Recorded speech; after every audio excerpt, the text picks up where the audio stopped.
365 jours, une femme, un chemin, Road to Millionnaire 365, jour 16. Dans l'épisode d'hier, en fait, je t'ai parlé de la dépendance émotionnelle. Je t'ai dit ce que c'était et comment on la reconnaissait. Aujourd'hui, je vais te parler de comment moi, je l'ai reconnue. Et donc, cet épisode va être vraiment personnel. C'était en 2024, j'ai fait un burn-out et au même moment, une relation s'est terminée. Donc, tu comprendras que j'ai vécu deux effondrements en même temps. Et dans ce chaos, j'ai commencé à observer quelque chose en moi. Quelque chose, en fait, que je ne voulais pas voir. Notamment dans cette relation, je cherchais à tout prix à garder l'harmonie, même quand ça dysfonctionnait, même quand ça faisait mal, et même quand au fond de moi, je savais en fait que ça n'allait pas. J'étais dans l'attente, je guettais, je surveillais, j'étais dans le contrôle. J'acceptais des choses que je n'aurais jamais dû accepter. Je me dévalorisais, je me minimisais, je me mettais de côté. En clair, je ne me respectais plus. Et en plus, pour coller à l'image de la personne parfaite que l'autre voulait voir, je m'oubliais littéralement. Je devenais celle que cette personne attendait de voir en fait en face d'elle. Et ben, c'était pas moi. C'était une identité de moi construite pour l'autre. C'était vraiment un masque que je portais.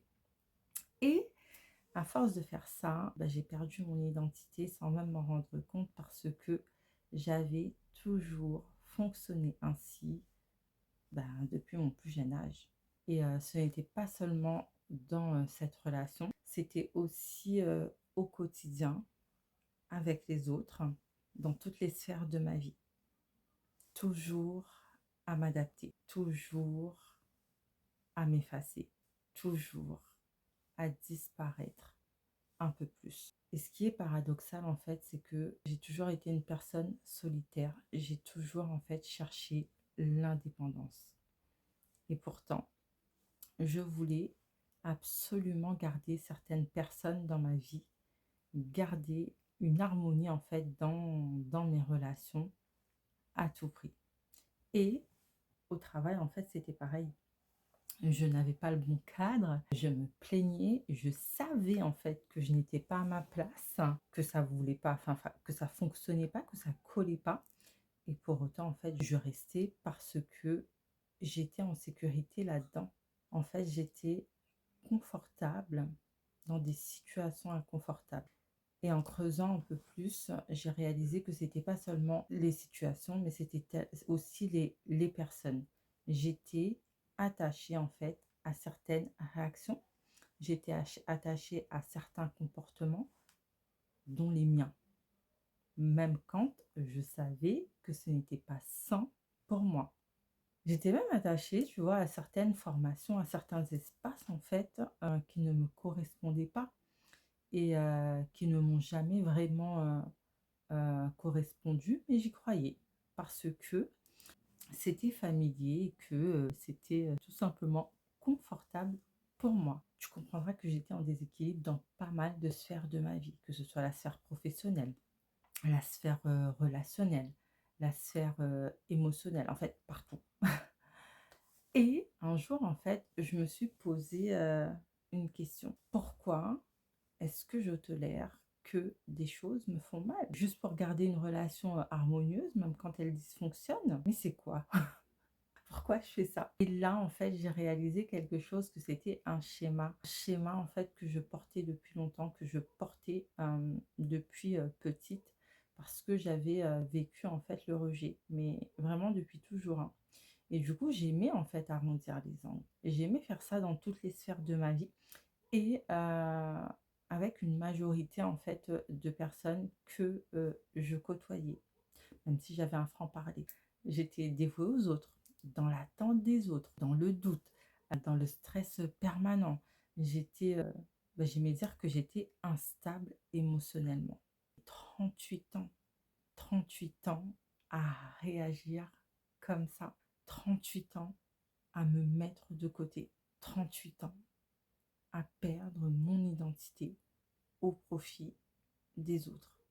Et c'est un jour de novembre 2024, en fait, que j'ai décidé de définitivement d'en finir avec ça. Parce que je n'avais plus le choix. Je voulais vraiment plus, en fait, continuer de fonctionner comme ça pour le reste de ma vie. Enfin, ma seule vie, quoi. Celle que je suis en train de vivre, que je ne sais même pas quand est-ce que ça va s'arrêter. J'ai décidé de me choisir moi, par respect pour moi, par amour de moi, par amour de ma personne.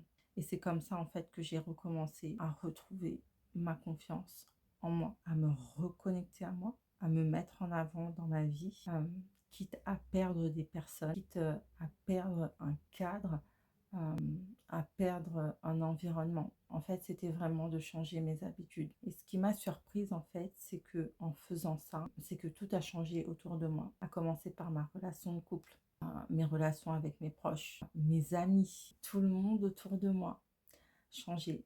Parce qu'en fait, quand tu changes ta relation à toi-même, tu changes automatiquement ta relation avec les autres.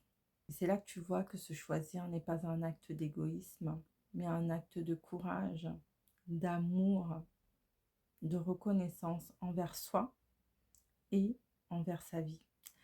Le courage de dire au revoir à ce qui nous entourait. Le courage de perdre, en fait, pour se retrouver. Le courage de décider que sa propre vie mérite d'être vécue pleinement. Et ça n'a pas de prix. Et aujourd'hui, je ne te parle même plus de ça à partir d'une blessure ouverte, mais c'est une blessure, en fait, traversée. Parce que c'est en reconnaissant tout ça que j'ai arrêté de douter, que j'ai reconnu ma propre valeur, que j'ai compris que je ne voulais plus jamais me minimiser, que je ne voulais plus jamais me trahir, que je voulais plus jamais, en fait, m'abandonner, me mettre de côté et disparaître, en fait, pour que l'autre soit à l'aise.